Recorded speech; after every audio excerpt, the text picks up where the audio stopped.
So, hello and welcome to a Oscar podcast. This is a new podcast that is brought to you by MovieBoozer.com.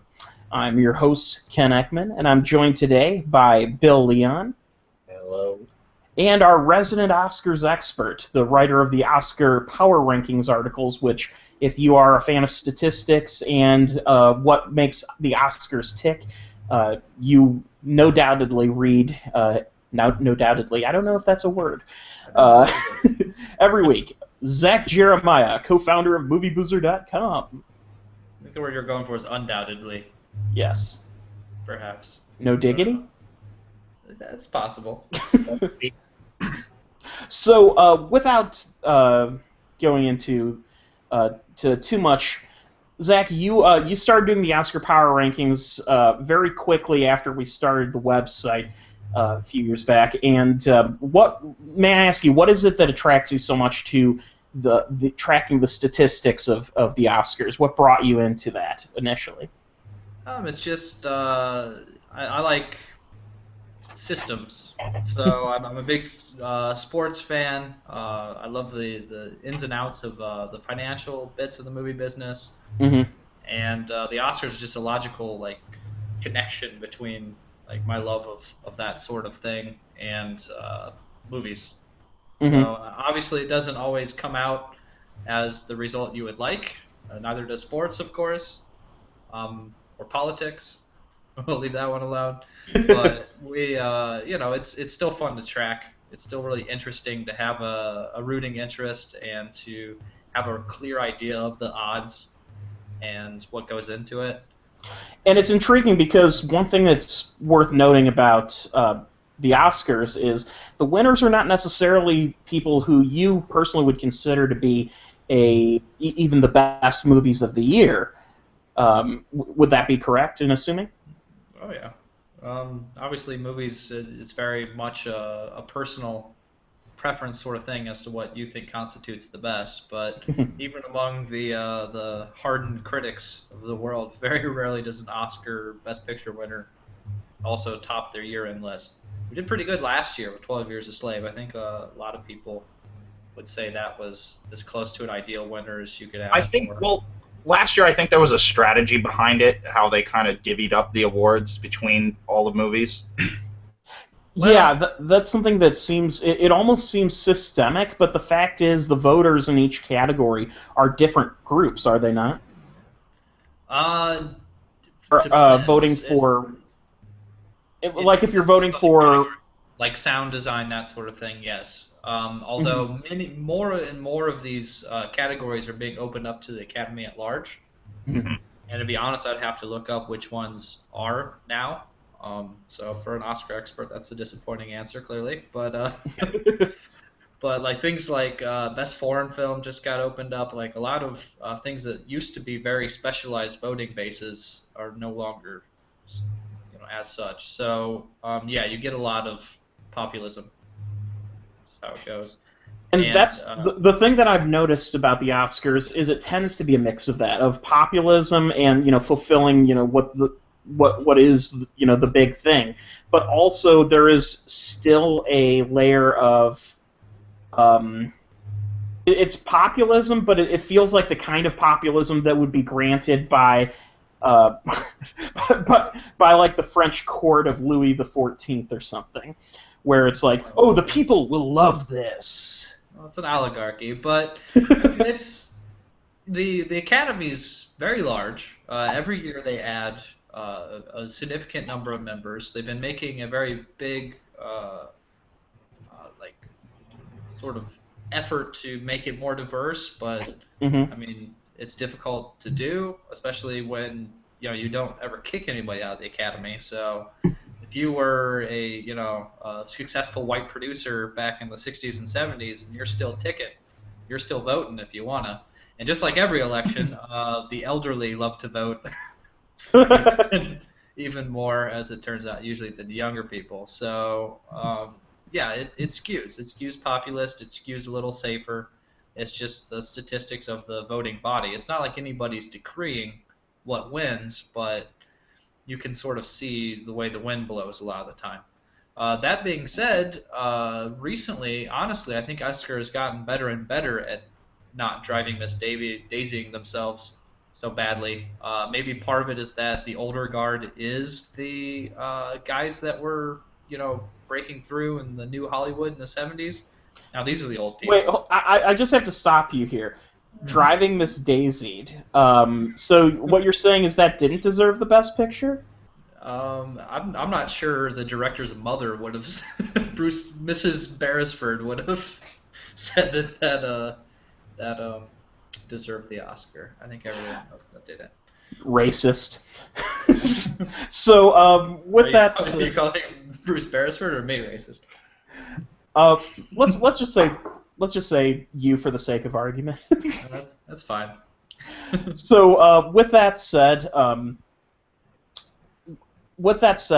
this year, with the power rankings, you've made your list of films. Before we get into that, because we will be discussing that later, just going over sort of the top 10 movies that you are currently seeing as trending towards the Oscars, towards Oscar gold, so to speak. Um, I'd like to take a brief moment to discuss what each of us, in our own mind right now, to date this year, has seen, and what we personally think would be a film that would be something we would like to see get rewarded for it. I'll start with you, Bill Leon. I know you don't see as many movies as Zach and I, just out of that nature. So, what films have you seen this year that you consider to be, in your opinion, the best? Well, right off the bat, Grand Budapest Hotel. Okay. That probably deserves some Oscar love, but I don't know if it'll get it because Wes Anderson is often maligned at that award show. We'll talk about it. Yeah, that's something that now, but yeah, we'll bring that up. And and I know that prior to the podcast beginning, you mentioned Guardians of the Galaxy, which, of course, admittedly, it's not a film that you would typically expect to see on the top of the Oscars list. I will say, though, this year there has not been that many major awards contenders that have come out yet this year, and so Guardians, I would say, has gotten enough popular support that I would not. If it's one of those 10 Oscar nomination years, I would not say that it's completely out of the running for a dark horse candidate. I would. You would? Well, yeah. I'm not saying it has a chance to win, but like for a nomination. It'll walk away with 4 tech nominations in that range.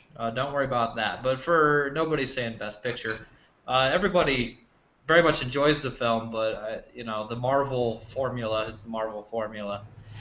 I will say this much: it's by far the best Marvel film to date, and I think it fits into its own kind of formula. It kind of creates its own elements.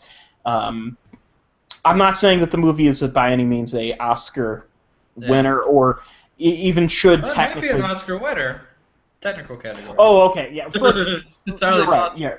For special effects, for sound. Yeah, that's quite possible. But the Academy's got to realize that Lloyd Kaufman's in this movie, or they're going to go rewatch, like, they're going to look into James Gunn and watch Romeo and Juliet or something and be like, no, fuck this. Terrible idea. I have to take issue with that. I think that Lemmy reading the opening Shakespearean soliloquy for Romeo and Juliet, not only did he deserve Best Actor, but I think he deserves the best lifetime achievement in acting just for that role. That's sure. Loaded words. So with that said, okay, so Grand Budapest Hotel we'll get into later because that is actually on Zach's list in his top 10, and so we'll get into that. Zach, of the films you've seen this year, what would you say personally, discounting the list, which I know you've already made, would you put on in your running? So, of the films that I did not put on the list, that I think are heavily deserving, Calvary, which I know you just saw.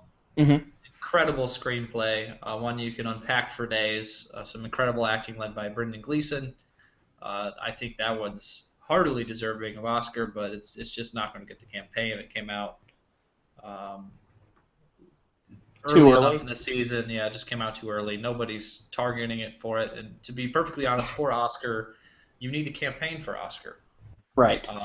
It's not something that you could make the best movie ever and then just walk away, drop it on audiences, and then go disappear to Borneo for 6 months and come back and expect a statue. It's not going to happen. Hmm. It's about there's a science to the campaign as well. So Calvary also comes very close to the top of my list of films this year. Having just seen it a few days ago, I find that I was just blown away by the level of detail in the film, the performances. Brendan Gleeson just, I mean, here's the thing. I would say he deserves a Best Actor nomination.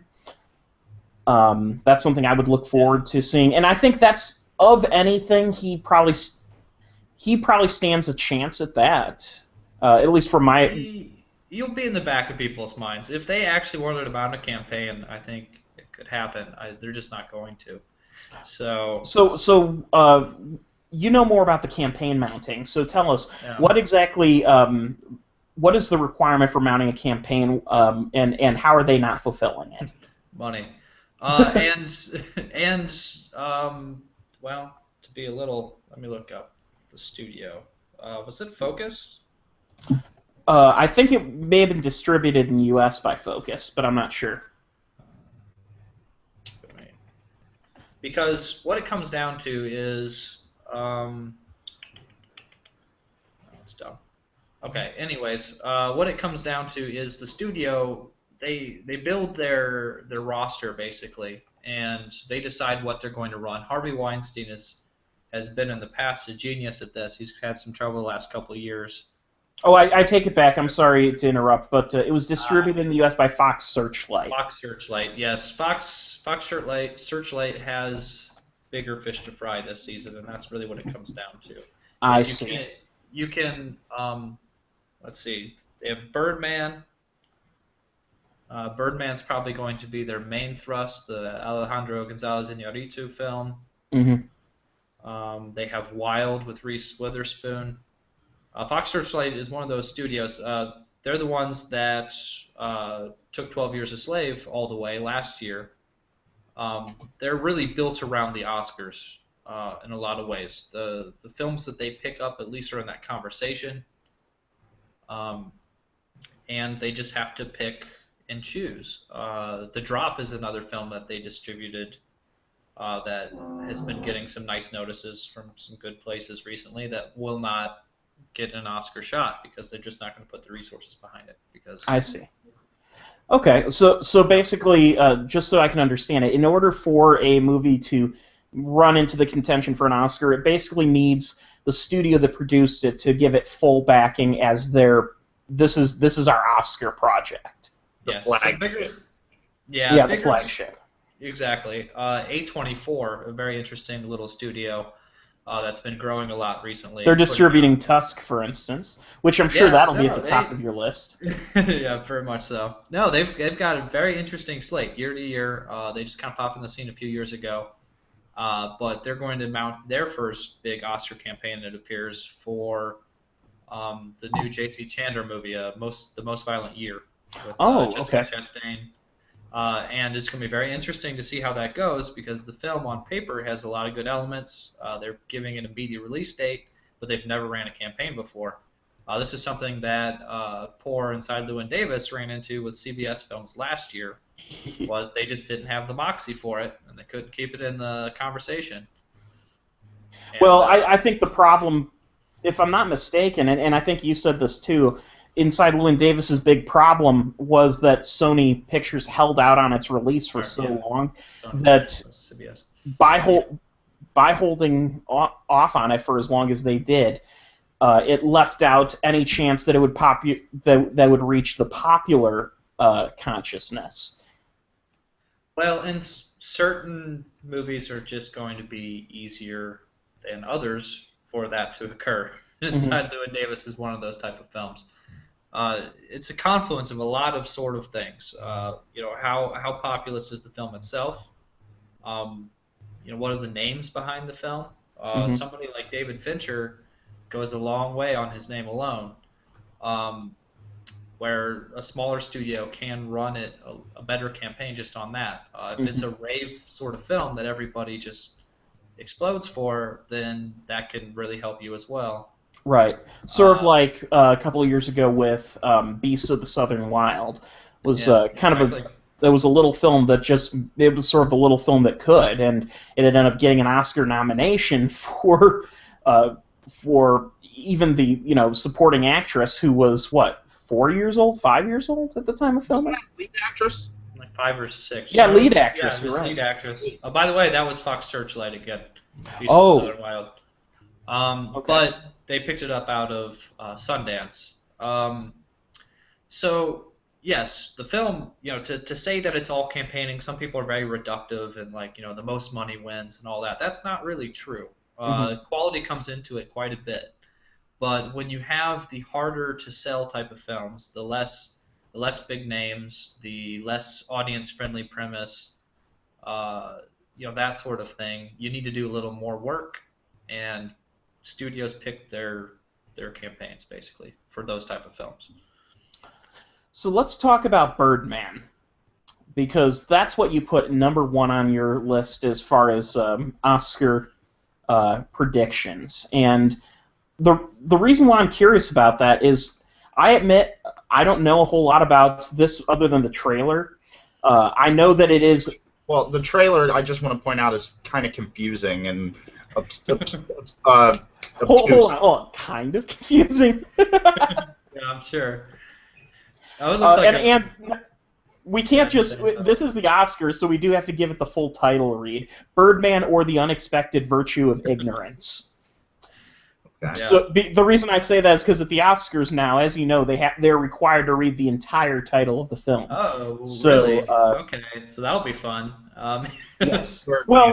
well, in the past how they've had they've had to read Oh, based on the novel Push by yeah, Sapphire that's and true. stuff like that. That's true. It's Yeah, I guess they. I think they just introduced it a couple of years ago where the entire title of the film must be read at the ceremony. So, which is I wish then in a way it kind of makes me think why can't we go back to the '60s where you had movie titles like It's a Mad Mad Mad Mad World or even better is The Tongue Twister. I believe the entire title is Those Magnificent Men and Their Flying Machines are How I Flew from London to Paris in I think it's 23 hours 11 minutes or something like that. Well, I mean, don't count out. There are a few titles this year that Alexander and the Terrible, Horrible, No Good, Very Bad Day. That might be an Oscar Tongue. steamroller. You never know. I'm not so Yeah, sure about that. I love you, Steve Carell, but yeah. I read that book and I saw that trailer and I'm like, no, that's not the same thing, like You read at all. that book? Yeah. Did you read that book, Steve Carell? I don't think it's his so fault. so Yeah, back to Birdman. yeah. So Alejandro here's Gonzalez. Is it pronounced Inarritu? Iñárritu. Inarritu. Okay. Iñárritu. Yeah, you got those rolling R's.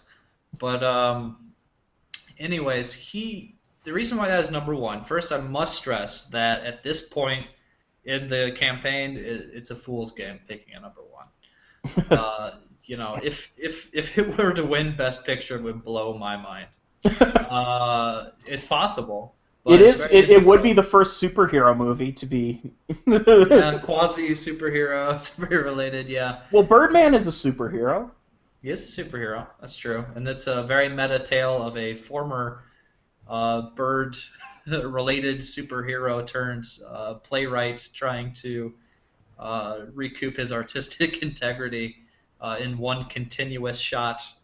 Uh, Oh, wait a second. The entire film is featuring a It's edited together. It wasn't actually, but it is edited together to be one entire shot. Yes. like Alfred Daniel Hitchcock's Rope. Uzbeki.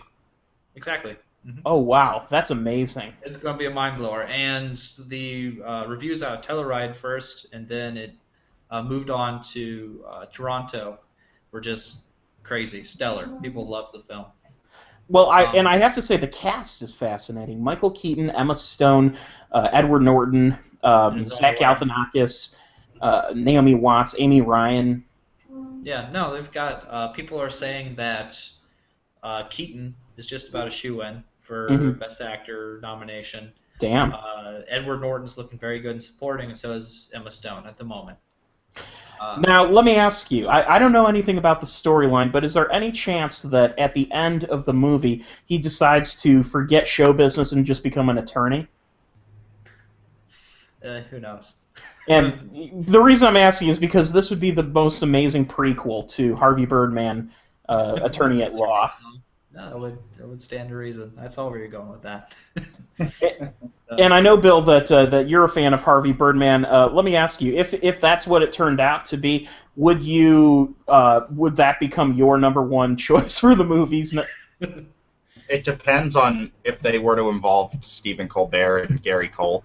Yeah, that's true. Phil Ken Seven has to appear. Yeah.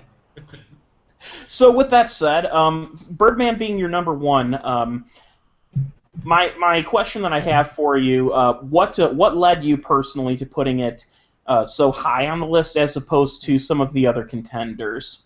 Because, and I learned my lesson with this a little bit in years previous, putting movies sight unseen so high is dumb. Monuments Men, anybody? That had everything on paper, and I was by far not the only person touting it at this point, but nobody's seen it. Nobody knows. It's all paper, right? So Right. the obvious films like Unbroken, which we'll talk about in a little bit, sure Hmm. look good on paper, might turn into a giant dud. It's hard to say. Hmm. So you have to go with something you have a little more information on to Where lead. people have actually seen it. Exactly. And Birdman right now has the best combination of buzz, backing, and reviews. It has it all at the moment. Okay. But it's the type of film that I think would be easily called challenging. So it's the sort of thing that it's going to have to keep that buzz if it wants to have a shot at the crown, and there's no guarantees at this point. It also Uh, looks like the film is going for kind of a comedy drama element, yeah, which is inherently a comedic film is inherently difficult for audiences to grasp because they feel like, is this supposed to be funny or is this supposed to be sad? And if you're talking about the regular population of voters as opposed to those who are willing to actually think yeah. about movies a Well, bit. comedies don't usually do so well. This isn't overtly a comedy. There's going to be some funny stuff, no doubt. And it wouldn't surprise me if they don't shoot themselves in the foot with advertising by pushing it more comedically. Hmm. That could happen. They hopefully won't make that mistake. It's more dramatic, though, I think. Okay. So next on our list, your number two is Foxcatcher. Yeah, another very challenging film. Uh, do you know the No, go suit ahead on that and one? Okay. give us the premise because I think I've seen a trailer, but I honestly can't recall. Okay. So this is They've been covering this locally because of the DuPont family being based out of Delaware. Oh, oh okay. There's been a lot of local coverage about this movie. what have you seen, Bill? Anything in I've particular? seen a handful of footage from it. I think I've seen some of Steve Carell's performance. I might have watched the trailer if there is one. There's like a short one. Yeah, I don't know too much about it other than he murders a wrestler.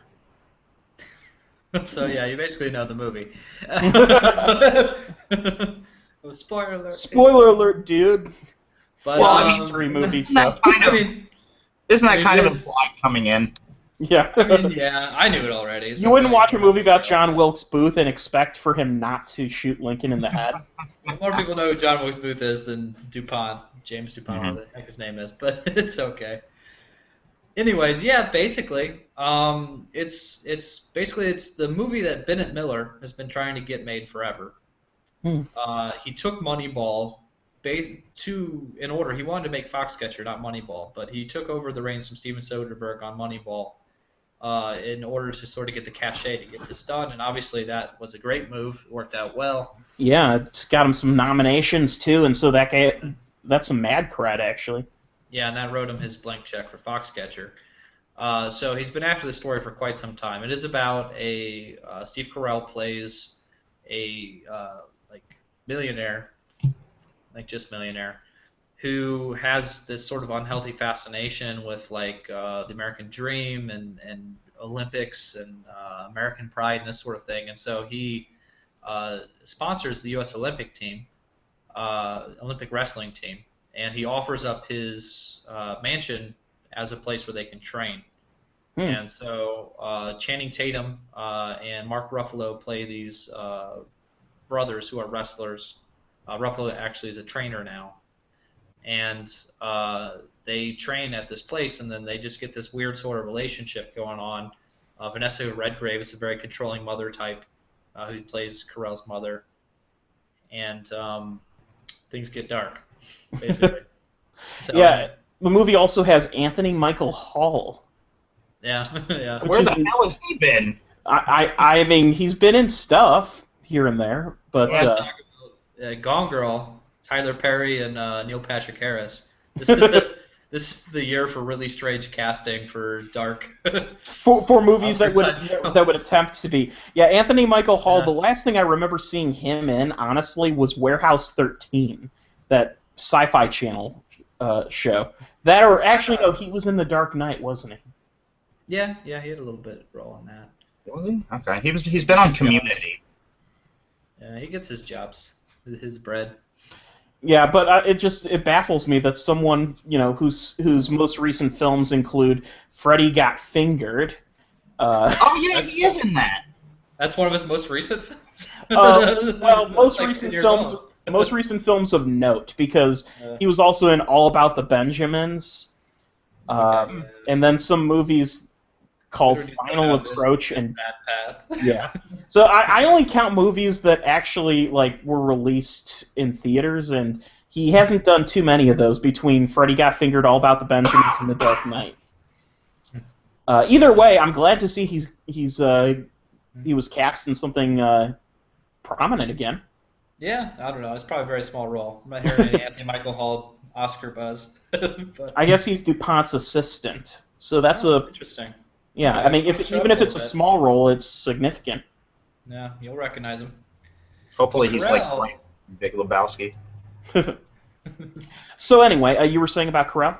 Oh, well, apparently his role is like transformative. He's got this big like honking hawk nose, prosthetic nose he's got on, and he's creepy as hell. You can actually find footage of that online. That's the only teaser I've seen so far is just him talking for a few seconds. And you're just like you can barely recognize him. It's crazy.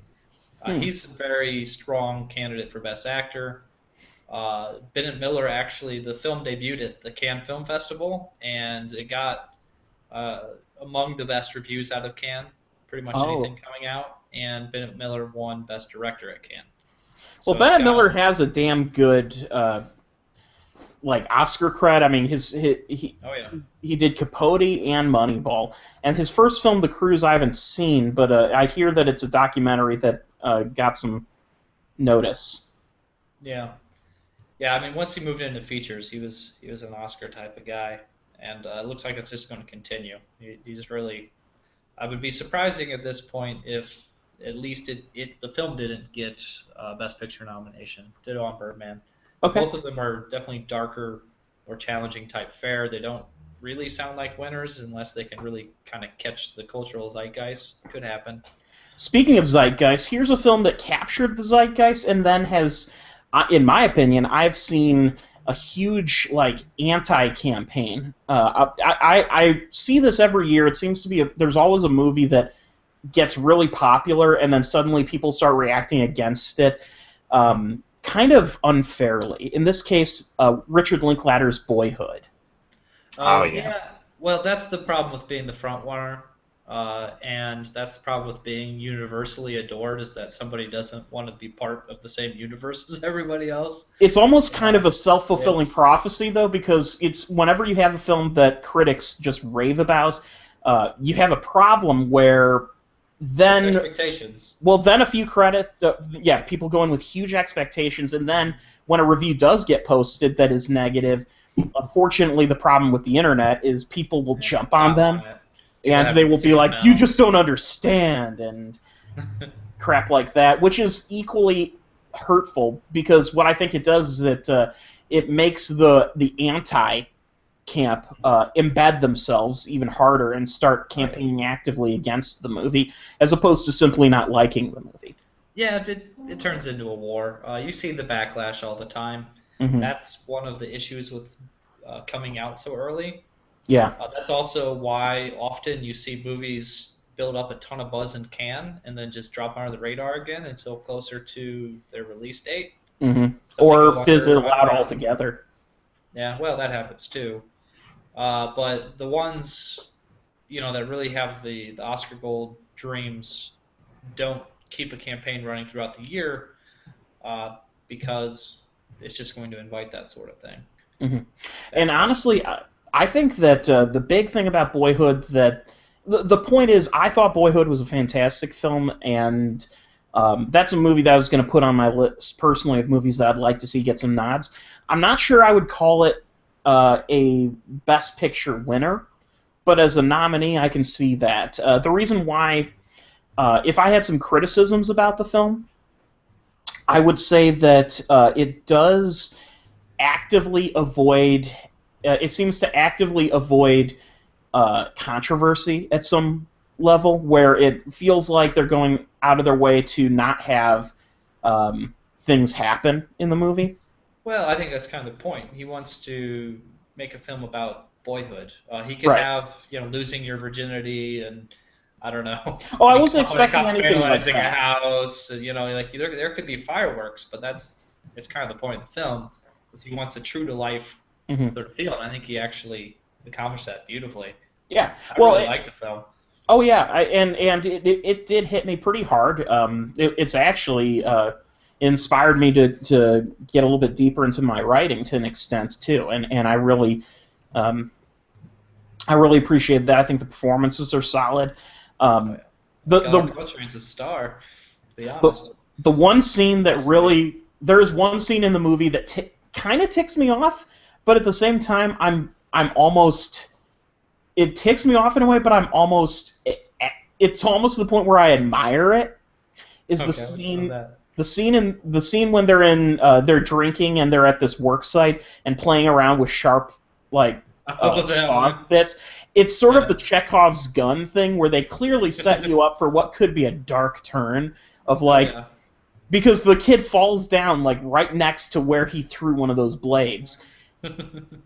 And the Chekhov's gun theory says that if you use if you show the gun, you have to use it.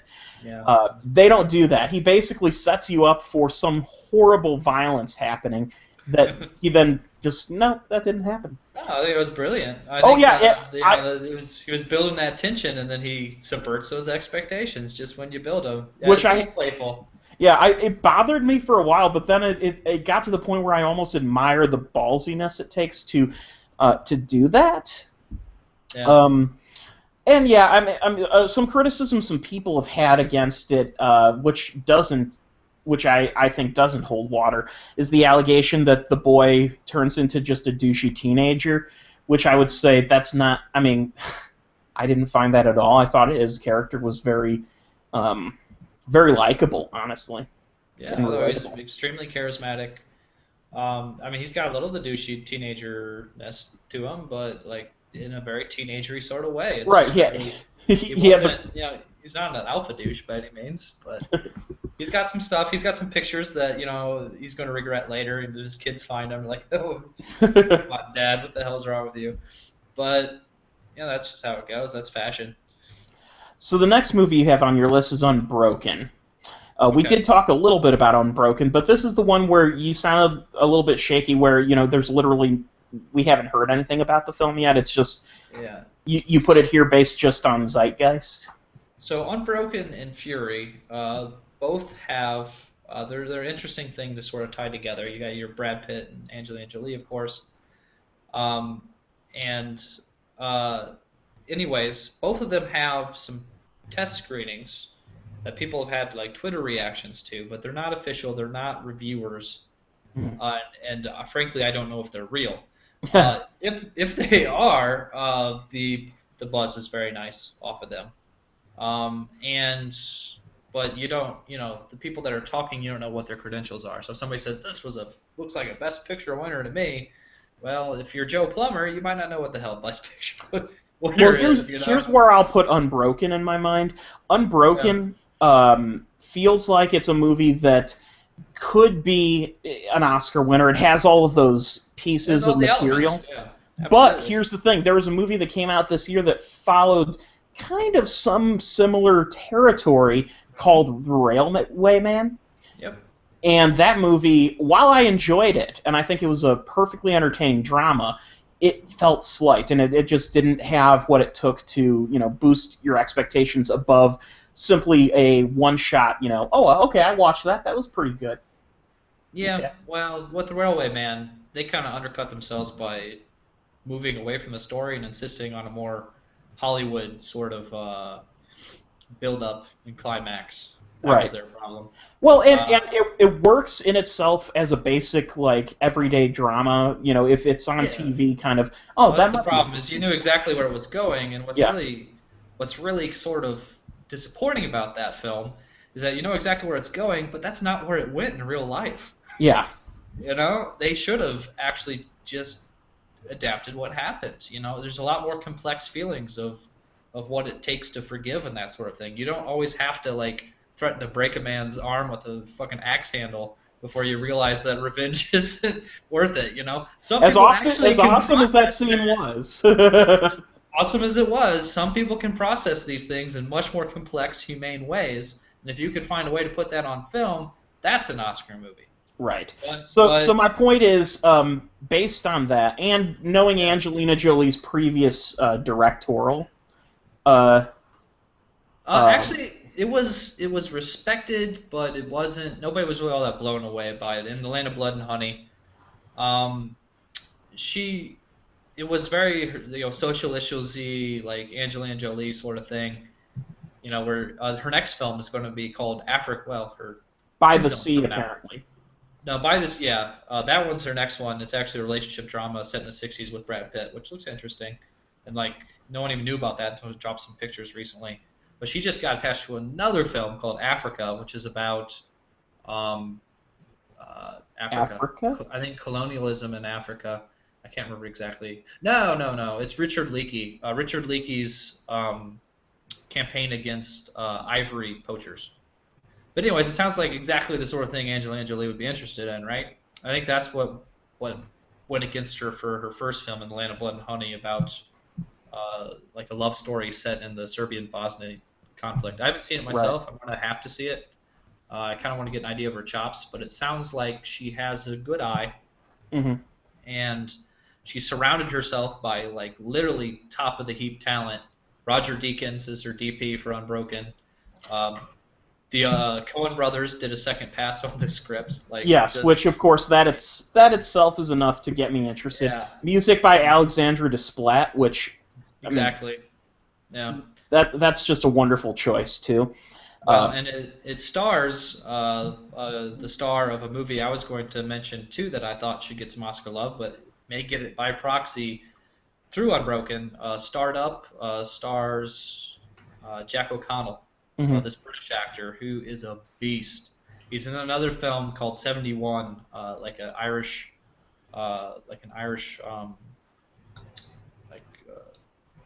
Black Sunday type of film, except he's a British soldier.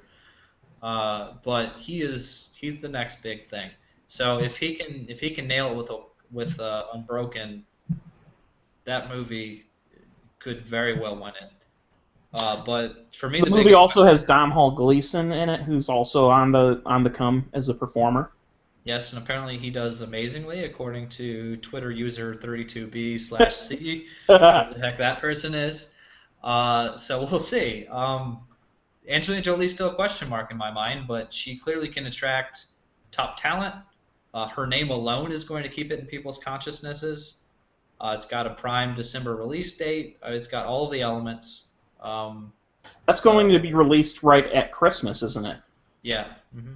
Yeah, that's usually a good sign as far as that. Movies that get released on Christmas, I've noticed, are either one of two things. Either the studio is giving it its full faith and credit, Mhm. or the opposite. Because there are some Exactly. movies that just get completely... Yeah. They're usually family movies that just get dumped there simply... Or like actiony genre things like 47 Ronin last year, and Oh, yeah. a couple years ago, Dark something, the Aliens movie with gosh, see that shows how memorable that movie was. Anyways, that sort of thing. So the next movies you have on the list, The Imitation Game, which I honestly, until I saw your article, I knew nothing about the movie other than what you wrote here. So what can you tell us about The Imitation Game, and why is that pushing its way to you? I'm actually going to talk about two films because they're very closely tied together at this Okay. point: The Imitation Game and The Theory of Everything. These were the two big finds out of the recent film festivals, Toronto and Telluride. Imitation Game started at Telluride, and it really built up and just won the People's Audience's Choice Award at Hmm. Toronto International Film Festival, which, for the record, also was won by The King's Speech, Slumdog Millionaire.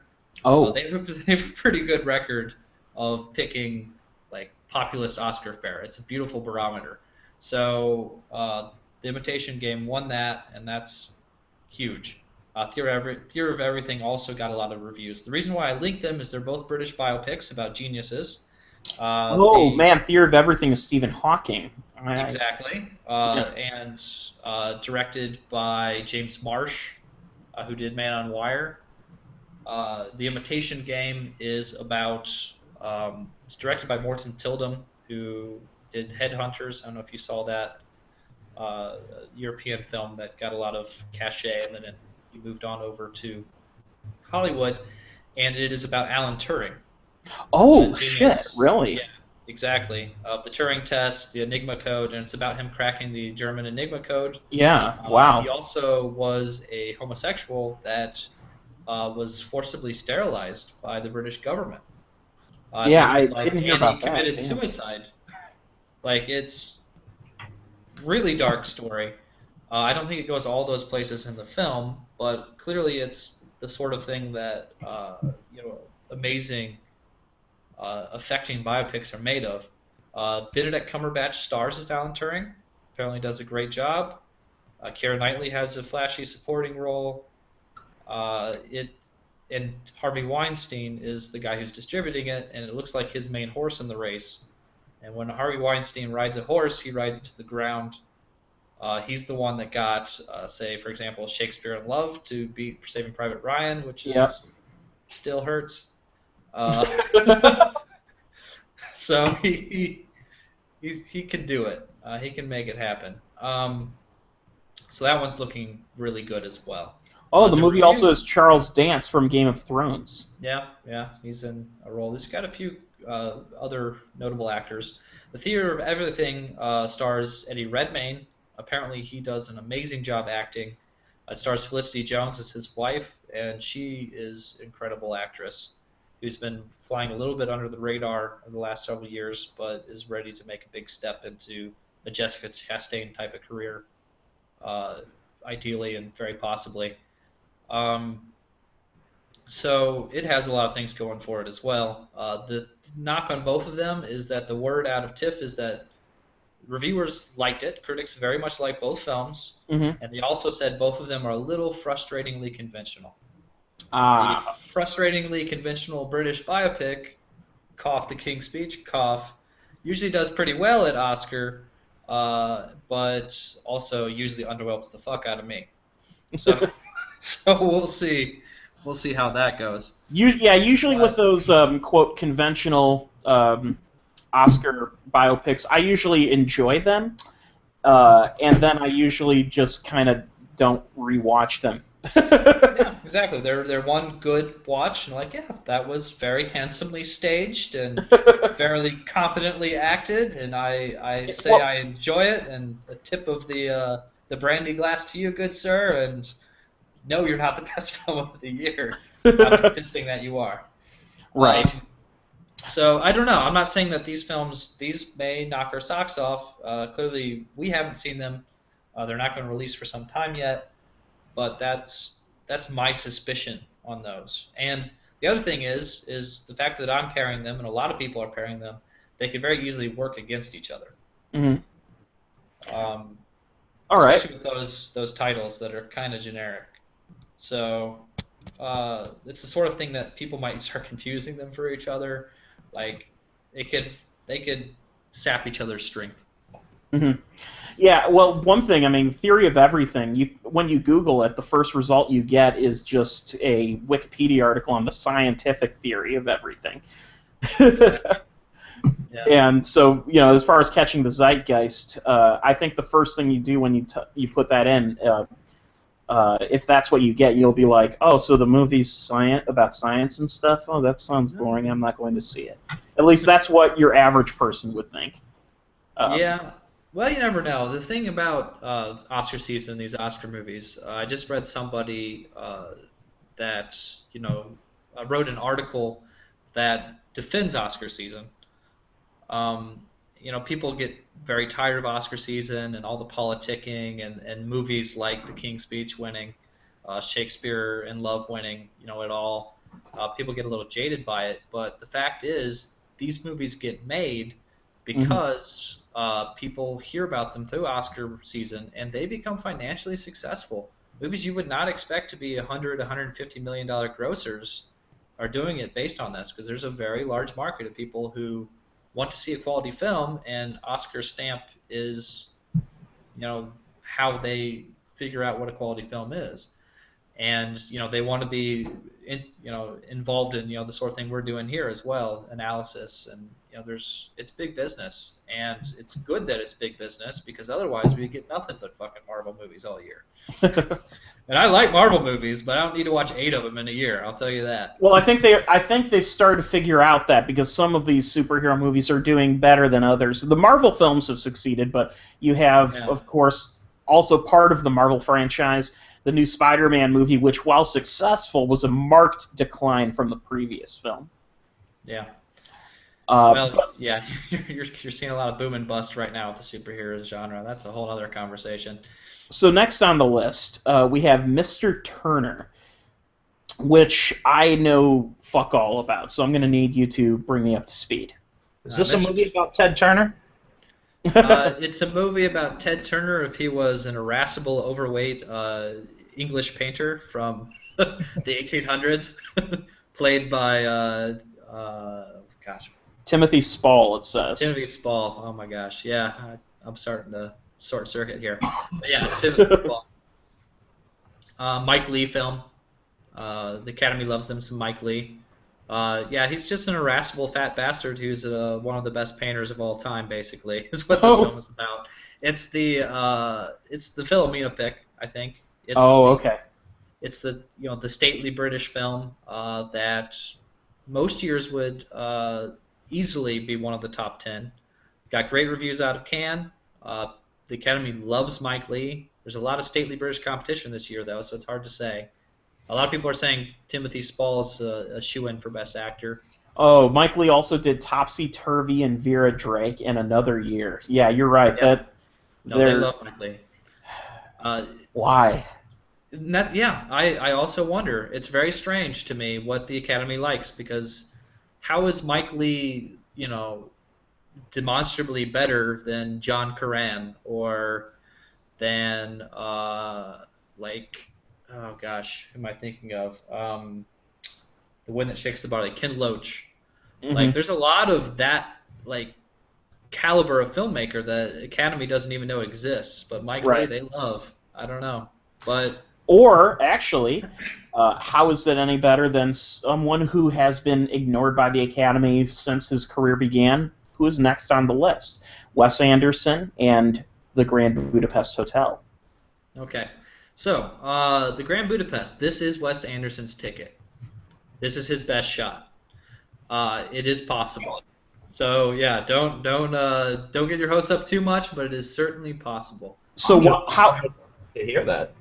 How is this any more possible, though, is my question, than films such as Rushmore or even last year, not last year, but 2 years ago, the much critically lauded um, Moonrise.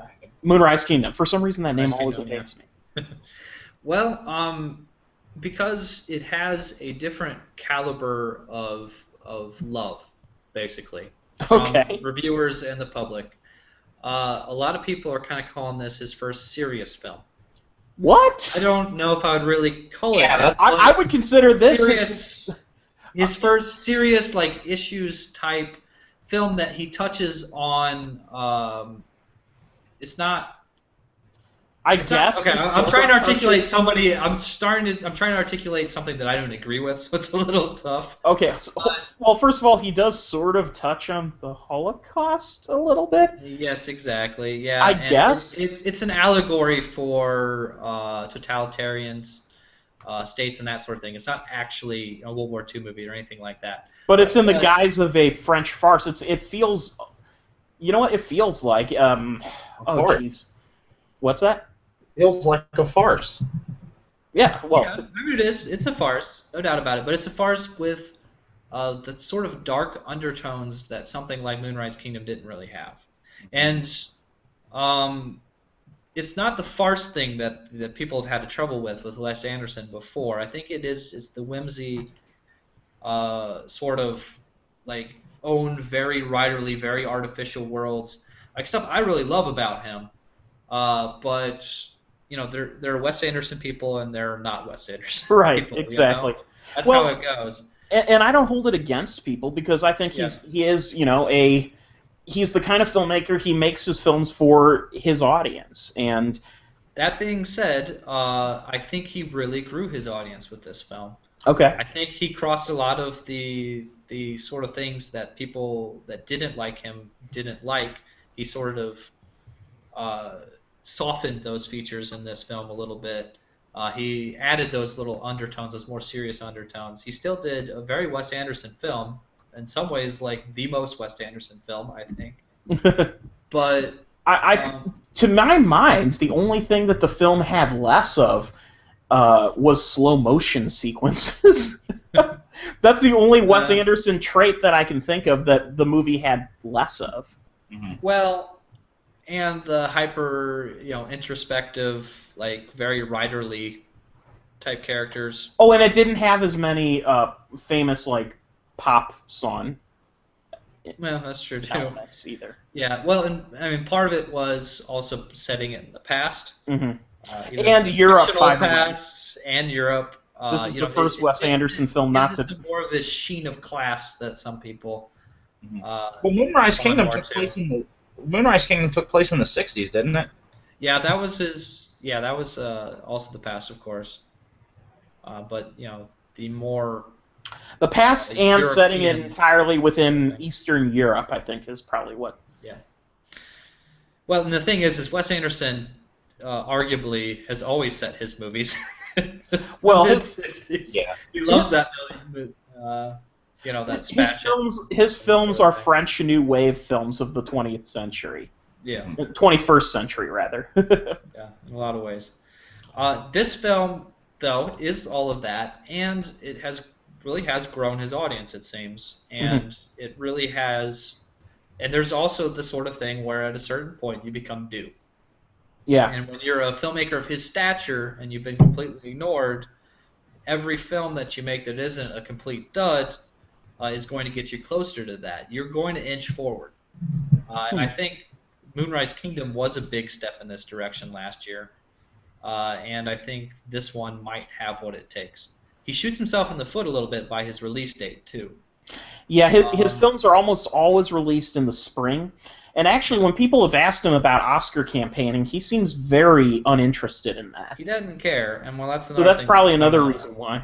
That's going to affect things as well. But I think at this point, and having Ray Fiennes on board this one, obviously he always works with loved and respected actors. Mm-hmm. But bringing a very Oscar-y type actor and Ray Fiennes on board helps. Yeah, I mean, hell, Ray Fiennes managed to make one of the most boring films of all time, Oscar Gold. It happens. Definitely happens. Oh gosh. The English Patient. I should watch that again because You know what? It's not. I knew that for so long, and it's all based on me being young and not its demo. I hesitate to. I call it one of the most boring films of all time. I will have to say it wasn't quite that bad when I rewatched it and re-reviewed it recently. But it's not an Oscar movie. Right. Not an Oscar Best It's Picture. it's way too in love with itself as being the greatest movie ever made. And I only know the Seinfeld episode where everybody tells Elaine she should like it. Right, and she's consistently trying to watch some movie. What is it called, like Mixed Nuts or something like that? Which I don't think is a movie that exists, is it? No, I don't believe it is. Wait, wasn't there a movie called Mixed Nuts? I don't think it was. Mixed Nuts? Hold on. I think I might be. Mixed Nuts is an actual movie, I think. 1994. Liev Schreiber and Adam Sandler. Mixed Nuts. Yeah, I was gonna say. Yeah, I don't know what this is. Oh, Steve I've Martin. actually seen it. Steve Martin movie. Yeah, that's a weird. I don't think that's the movie though. That's in that Seinfeld episode. I think. Probably not. It's a little too early. I think it's got Sack Lunch. That's what it's called. I think. Oh. It was one of those things where it was one of those very basic generic words that could be used for any movie. Mm-hmm. Sack Lunch. There is a Sack Lunch movie. Oh Jesus, what is it? But it's well past that. Is this true? No, it's not. That's a fake poster. Never mind. All right. Anyways, so continuing on, but I think keep those hopes open. I think Grand Budapest and I think Boyhood are the two early year movies that have a shot. Okay. At sneaking into a nomination. It's not going to win, so don't get too excited, Bill. It could be nominated. Okay. I just looked up Fantastic Mr. Fox because I was wondering if it won Best Animated Feature that year, but it actually lost Up. Yeah. Yeah. Which I personally I'd probably give it to Up too. Yeah, I agree. Actually, I wasn't too sad about that. See, here's the thing. I would actually disagree because I think Up had a strong first 10, 15 minutes. Oh. And every minute after that is after that opening sequence, it just completely fails to live up to the momentum that it created. Well, to be perfectly honest, of the history of animated film, a lot of stuff doesn't live up to that animated sequence. That's like the perfect short film. Right. Well, oh yeah, and I think that there could have been a better movie in there, but I think agree. that they had to throw some things in there for basically to make it. At the end, it gets a little silly. Well, I don't mind it getting silly, but I think they pushed it a little too far into the kid-friendly territory in order to get it marketable. Meanwhile, I think Fantastic Mr. Fox, while I agree it doesn't reach that emotional depth that one sequence in Up does, I think it sustains its interest and its power pretty evenly throughout the film. And I think it has a great ending to it. I like the film as well. I mean, it comes down to, you kind of elucidated the argument. Do you take the highs of the stratospheric highs of Up, or do you take the more measured pleasures of... Hold on. Do you take the one moment of stratospheric high that Up provides, or do you take a sustained high? Well, I know what me and Bill think. I like Up as a whole. I even enjoy the goofier parts. All the dogs in that movie crack me up. Don't get me wrong, I enjoyed Up, but Up goes from Oscar-worthy to schlock within the first 30 minutes. That's too harsh. Up might be my favorite Pixar movie, honestly. Okay. Wall-E. Wall-E's good, but Wall-E's really good. I'm all about Ratatouille. And I actually like the second half of Wall-E. I know a lot of people don't like the second half of Wall-E, but I think it's really creative. To my mind, actually, as much as you can say that Up has a powerful message at the beginning of it, as far as emotional potential, I found personally moving the wonderful speech that Anton Ego gives about criticism I mean, obviously, as a writer of film reviews myself, it hit me very close to home, and it's very much about, to me, it was such a wonderful, moving moment. It made the entire film tie together for me. So that would be Ratatouille's number one for me, Pixar-wise. That's one I need to revisit, but... Oh, I love that. It's a hard argument to make, to be honest. There's so many highs. A lot of people would argue for The Incredibles. Yeah. Ugh. You know what my main problem with The Incredibles is? Like, I'm too familiar with Jason Lee's voice, so, like, the villain just does not work for me. Throws you off, yeah. As soon as I saw him and heard his voice, I was like, that's Jason Lee. And then, I just never was sold on the character. Can't do it anymore, huh?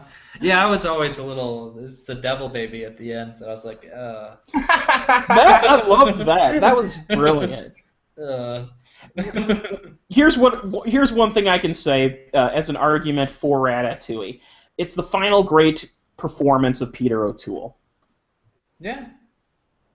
Yeah, it is. It really is, because every film he did after that was clearly just he needed the money, but he was doing it. Dude, my favorite film of his in his El Dorado. El Dorado. Oh my gosh. Yeah. Maybe. Talk about deserving an Oscar. Yeah. So, okay, we've got two more films on the top 10 list, and the first one I'm going to go over is one that I think just the name itself speaks for at least for the American Oscars and American history. It's probably the most powerful statement, outright political statement in the Oscars, which is Selma. Well, and after Ferguson, that's going to be fresh in a lot of people's minds. Mm-hmm. It's a Martin Luther King film. It's about the march to Birmingham, mm-hmm. And Cuba Gooding Jr. is not playing the king. Yeah, exactly. Even though he is in the movie. It sounds like it's got a huge cast of very interesting people. Oprah's involved. Which Oprah being involved automatically gives it a populist bent. Yeah, very much so. That, and I would say kind of an Oscar shot, right? Because you got Color Purple and The Butler. Mm-hmm. Yeah. Tim Roth is George Wallace. Now that I would love to see. Yeah. No, Tim Roth. While I have to say the George Wallace performances that Gary Sinise did in both the George Wallace television film and in the television film Path to War, or not Path to War. I always mix that up. No, he was in. Maybe it was Path to War. No, it was Path to War, because it's about Johnson. Yeah. So yes. He did quite well. Roth is a very interesting choice. It's very Roth is a very big actor, and George Wallace was a very big politician as far as his speechifying, and so that is something that British people can do great Southern accents. That's something I've noticed. I don't know why it works, but apparently, yeah. It's probably because their accent is closer related than the sort of Midwestern kind of accent that we have. So that. But with that said, there's definitely more silliness involved in both of them, in my opinion. a few other actors that stand out in my mind. Wendell Pierce, one of my favorite actors from both The Wire and Treme, is in the film. And Tom Wilkinson, of course, is LBJ. That's not a bad choice. I think so. I will say, yeah, that I'm looking forward to Selma, but at the same time, what are your reservations towards it, Zach? Why isn't it higher up? Actually, my biggest reservation was Lee Daniels was attached to direct it, but he is no longer. So it sounds like a very Lee Daniels type of film, right? Oh, absolutely. But Lee Daniels is, I would call, a limiting factor. We saw that with The Butler last year. Great acting, very well put together, but it was just this Lee Daniels-ness that I'm not gonna hold the film back. I mean, obviously, Precious was very successful, but I think he's got like a salacious sort of sort of thing going on where he just something about him.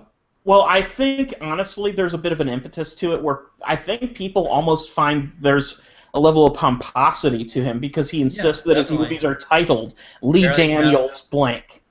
Well, very melodramatic. Well, The Butler, that happened because it's not The Butler, it's Lee Daniels the Butler. Well, it was Lee Daniels the Butler because of the whole silliness over the copyright of The Butler between studios last year. He didn't insist on that. That had to happen because of a copyright fight, and it was stupid. It's not feels like an ego move. It's not Tyler Perry levels, so yeah, that's true. No, it's not, thankfully. But I get a little bit of that Tyler Perry's ego from Lee Daniel. Tyler Perry produced Precious, right? What? Tyler Perry produced Precious, right? Was he involved with that? I don't think he was involved with Precious. Look it up. Oprah was. I'm gonna type in Tyler Perry Precious on Google.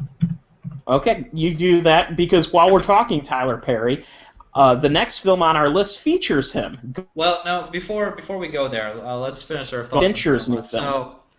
So, yeah, true. We'll get to Gone Girl. Don't you worry, none. The thing about this movie that's very interesting to me is that Ava DuVernay is, who I hope I didn't mangle that name, Ava DuVernay. Anyways, she's directing. Yep, that's my wife. Say hello. And Tyler Perry, Oprah Winfrey, Lee Daniels, Tom Heller. There's 12 producers, but Tyler Perry's production company also. One of them. Yeah. Oh, okay. Good I call. stand corrected. But anyway, she's an up and comer, big time. And this could be the film that really puts her on the map. She did an indie called Middle of Nowhere that was just about universally loved by critics. Mm-hmm. And if she can scale up to this sort of big production, this could be a real contender. But it's sort of the same sort of thing where it's a bit of a question mark.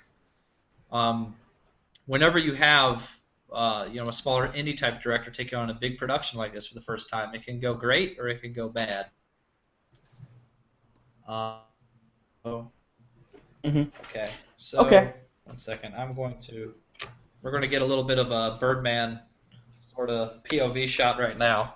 Okay. Having to kitchen. Alright. Uh-oh. So for those who are only listening to the audio version, I'm getting kicked out so some food can get cooked. Yeah, we got a little cinematography going on here.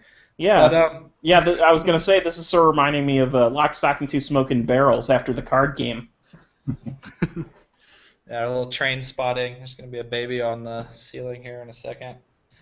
But wait, baby on the ceiling? Yeah, train spotting. Oh, geez, yeah, you're right. I haven't seen Train Spotting in a long time, so. I don't know. It's a weird thing. But anyways, yeah, that's another one that somebody needs to see it before I can pump it up much higher. But it's got all the elements. Okay. Go ahead. Moving on, just for brevity's sake, the final film on the top 10 that Zach has put together right now is Gone Girl. David Fincher's new movie, which stars Ben Affleck, Rosamund Pike, Neil Patrick Harris, and Tyler Perry. There's an eclectic cast. I have to say that I've tried my best not to automatically feel like... I mean, it's a David Fincher movie, so I should have positive viewpoint towards the movie. But the mere fact that Tyler Perry is involved in the project automatically ignites kind of a problem in my mind. Because yes, he produced Precious. That's fine. But every performance I've seen of his as an actor has deeply unimpressed me. Well, everything that he's been involved in has, outside of, I guess, producing, has deeply unimpressed me. And producing... What's that? He was in Star Trek, the first Star Trek. But it was pretty brief, but... He had like 3 lines. That doesn't count. Yeah. That's a cameo. Yeah, I would say I was still unimpressed by that. It did not impress me. I didn't hate it, but he was there. I will be good enough to simply not judge him based on Star Trek. I will judge him based on... Four Colored Girls, he wasn't in. Let's see, what have I seen? Okay, Madia, whatever, goes to jail. Terrible movie. Family Reunion, terrible movie. You watch that one? Yeah. Yeah. The first And Medea I Alex halfway Cross. enjoyed, actually, surprisingly, when it was kind of Diary of a a Mad new Black Woman. thing. Yeah, that one. But it Alex just Cross. tumbled downhill. Yeah, Alex Cross. I can't say it enough. Do not cross that movie. um, yeah. Anyways, Point being, I've tried to push that bias away because it is a supporting role, and it is a David Fincher movie, and he's a director who is good at casting his actors too. oh, he knows what he wants. He knows exactly what he wants from his casting, and he'll fight the studio over it. And so if he put Tyler Perry in his movie, then I think Tyler Perry belongs in his movie. I think he's earned our trust at this point. Right, and so I will give him the benefit of that doubt as best as I can.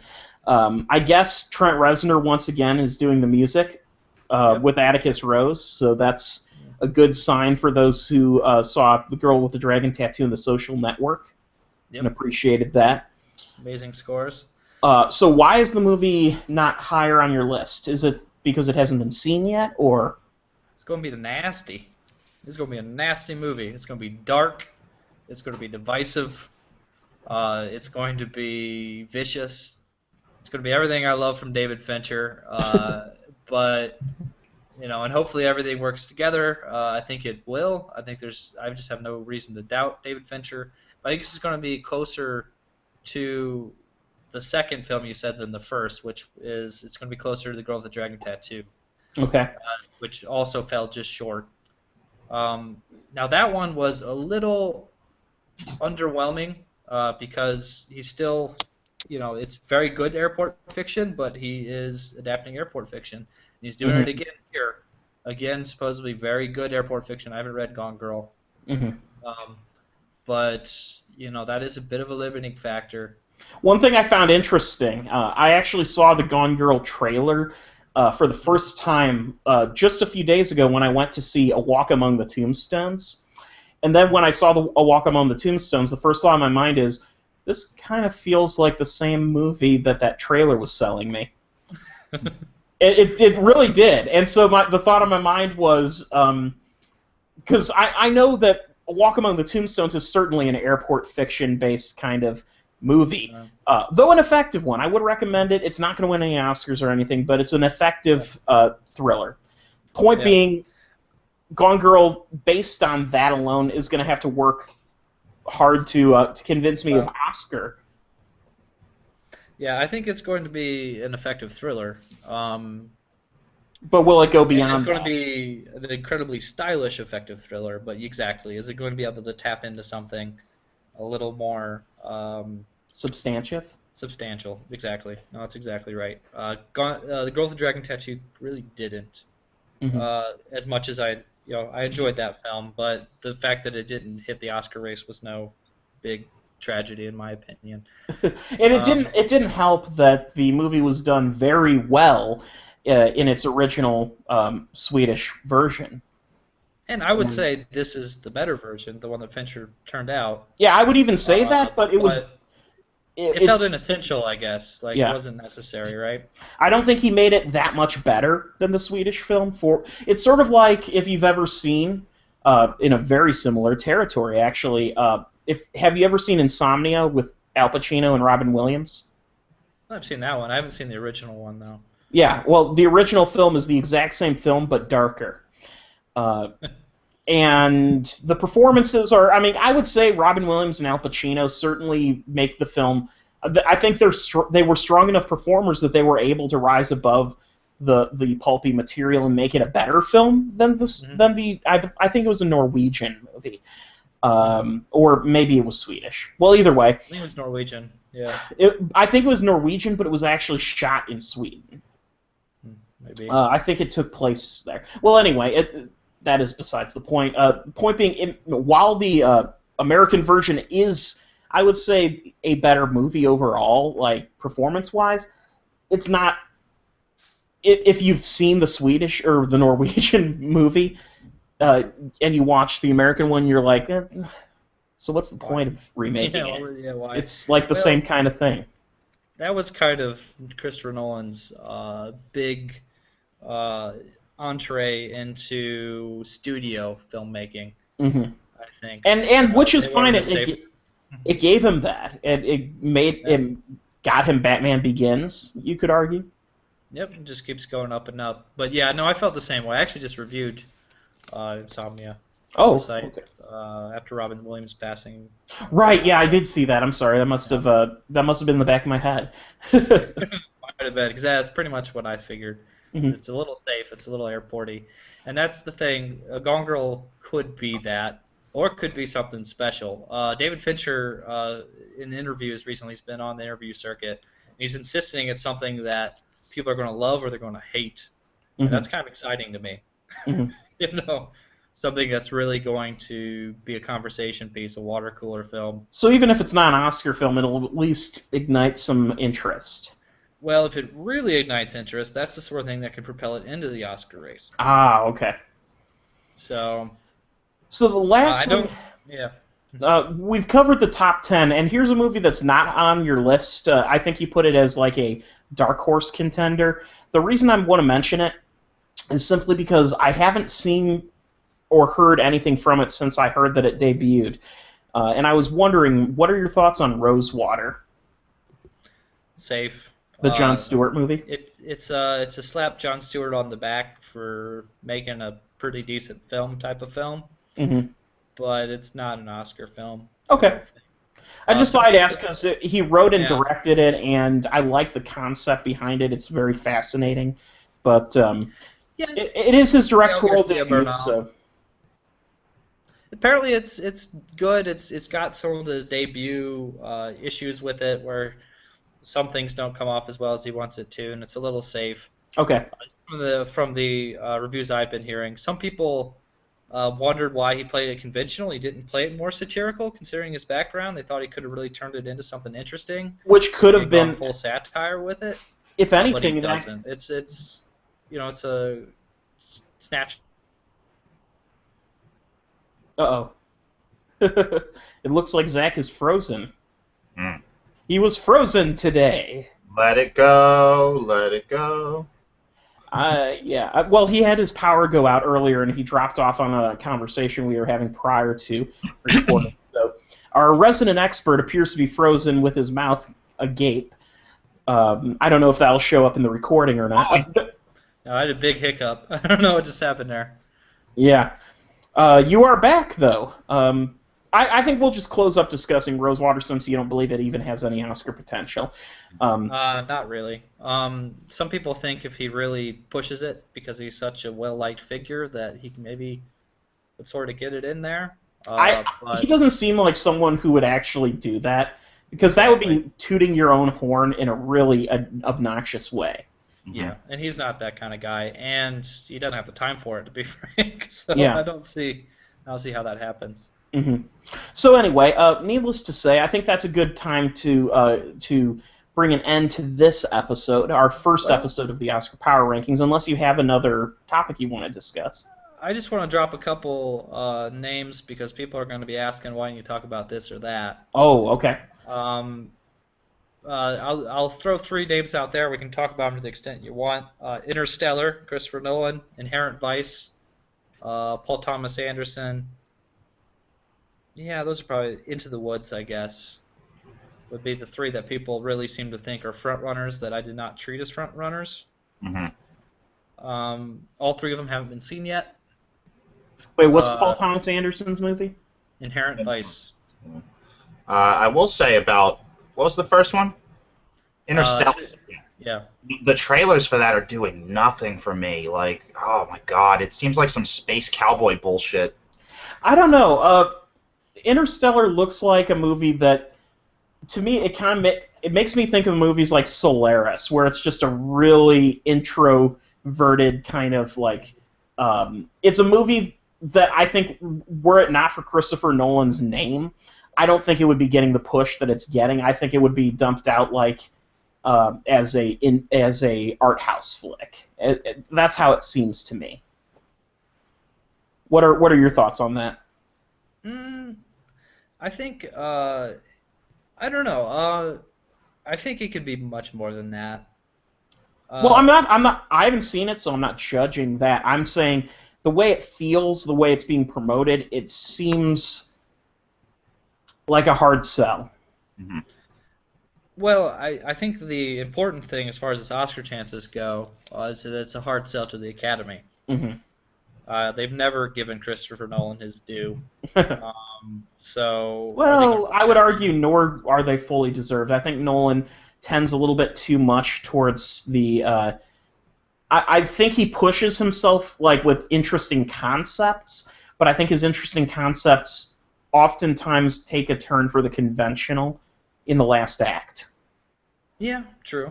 He has some trouble sticking the landing sometimes. I mean, it Inception being the closest to not doing that Mhm. that he's done, even though the only reason I would even make that argument is because of the top at the end. Well, yeah. Because everything is There's nothing resolved. conventional about that at all. Yeah. Well, here's the thing: the entire movie feels like it comes to a happy ending, and then he just ends on the top. So that's sort of everything is resolved, or is it? Bum, bum, Yeah. bum. Yeah, exactly. So, yeah, you have a good point. Interstellar is going to have to be really, really good. I think it's going to have to be an Inception style success for it to be an Oscar film.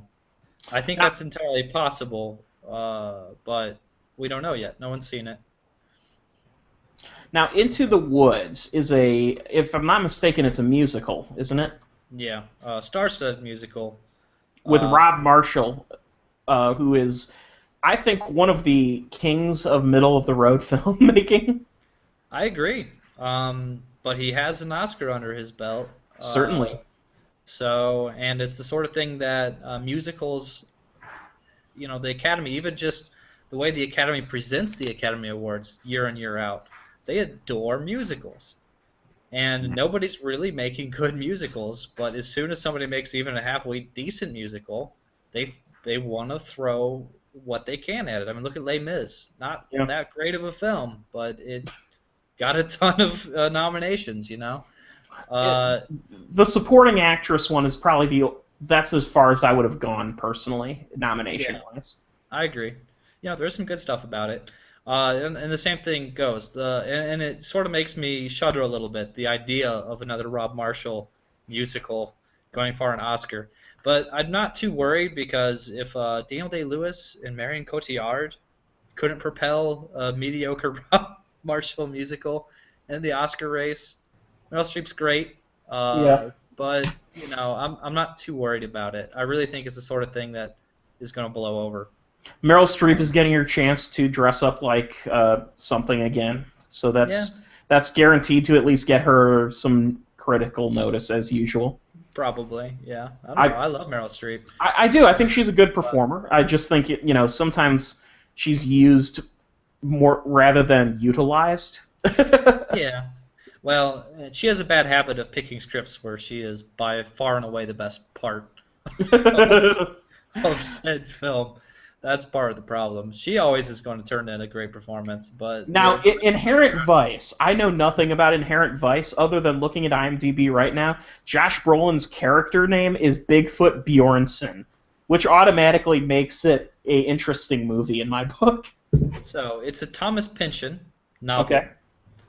It's a stoner novel, and it's a 1970s like private detective type of Boogie Nightsy thing kind of going on. I think. Huh. I think it could be a lot of fun. Mhm. I think it's going to be too weird for the Academy. The We'll cast. see.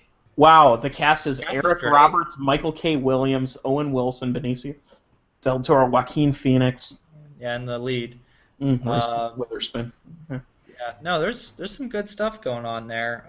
Everything but Reese there intrigues me. I hate to keep power bombing on Reese, but she does not impress me as an actress. Wait for Wild. Maybe Wild will change your mind because she's going to get an Oscar nomination this year. Yeah, well, of course she's going to get a nomination because it's the it's the introspective I need to find myself movie. Yeah, And no, those it's true. movies, regardless of quality, will always get some nomination somewhere. well, from mediocre and above quality anyway. Yeah. Yeah. We'll see how we feel about that one when we see it. But yeah, that one's going to get a push.